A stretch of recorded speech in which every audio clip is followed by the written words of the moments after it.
ফি আমানিল্লাহ চ্যানেলের পক্ষ থেকে দর্শক শ্রোতা ভাইদেরকে সালাম। আসসালামু আলাইকুম। আলহামদুলিল্লাহ, আমি ভালো আছি। আপনারা সবাই ভালো থাকুন। ফি আমানিল্লাহ।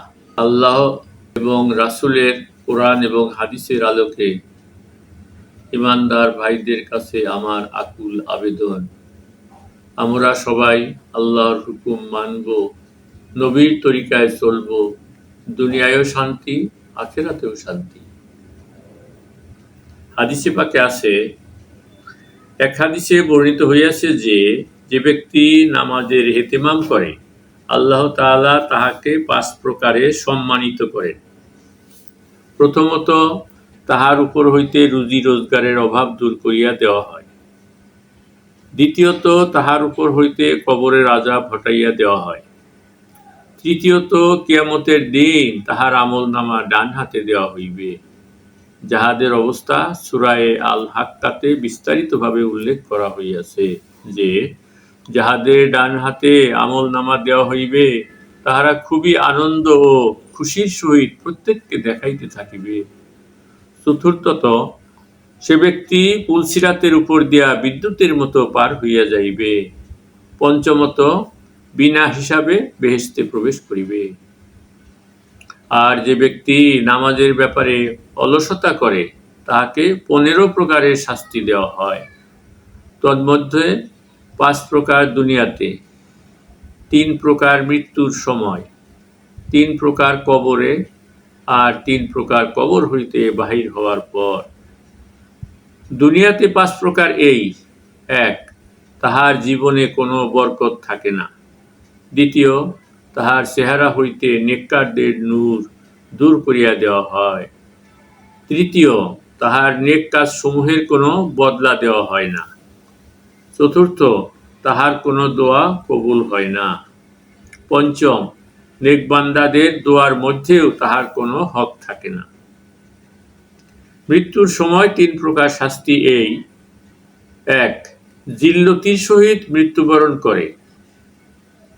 দ্বিতীয়, ক্ষুধার্ত অবস্থায় তাহার মৃত্যুবরণ করে। তৃতীয়, এমন কঠিন পিপাসার অবস্থায় মারা যায় যে, সমুদ্র পরিমাণ পানি পান করিলেও তাহার পিপাসা মিটে না। কবরের ৩ প্রকার শাস্তি এই: ১. কবর তাহার জন্য এমন সংকীর্ণ হইয়া যায় যে, বুকের একদিকের হাড়গুলি অপর দিকে ঢুকিয়া যায়। দ্বিতীয়, তাহার কবরে আগুন জ্বালাইয়া দেওয়া হয়। তৃতীয়, কবরে তাহার উপর এমন আকৃতির একটি সাপ নিযুক্ত হয়, যাহার চক্ষুগুলি আগুনের এবং নখগুলি লোহার হইবে। এত দীর্ঘ হইবে যে, পুরা একদিন চলিয়া উহার শেষ পর্যন্ত পৌঁছা যাইবে। উহার আওয়াজ বজ্রের মতো হইবে।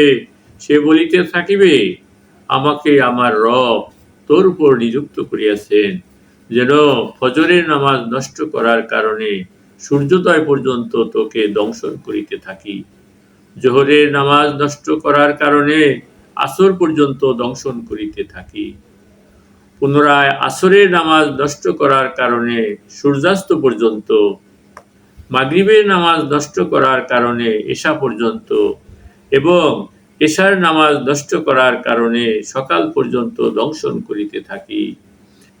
এই সাপ যখন তাহাকে একবার দংশন করে, তখন উহার কারণে মুর্দা ৭০ হাত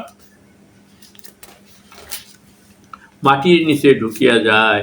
এইভাবে কিয়ামত পর্যন্ত তাহার আযাব হইতে থাকিবে। কবর হইতে বাহির হওয়ার পর ৩ প্রকার আযাব এই: ১. তাহার হিসাব কঠিনভাবে লওয়া হইবে। দ্বিতীয়, আল্লাহ তাআলা তাহার উপর রাগান্বিত থাকিবে। তৃতীয়, তাহাকে জাহান্নামে দাখিল করিয়া দেওয়া হইবে। এই পর্যন্ত সর্বমোট ১৪টি হইয়াছে। সম্ভবত ১৫ নম্বরটি ভুলবশত রহিয়া গিয়াছে। অন্য এক রিওয়ায়াতে ইহাও বর্ণিত হইয়াছে যে, তাহার মুখমণ্ডলে ৩টি লাইন লেখা থাকিবে। প্রথম লাইন, ওহে আল্লাহর হক নষ্টকারী। দ্বিতীয় লাইন, ওহে আল্লাহর গোস্বায় পতিত। তৃতীয় লাইন, দুনিয়াতে তুই যেরূপ আল্লাহর হক নষ্ট করিয়াছিস, আজ তুই আল্লাহর রহমত হইতে নিরাশ হইয়া যা। জাওয়াজির ইবনে হজর মক্কি রহমতুল্লাহ আলাইহ। আলহামদুলিল্লাহ।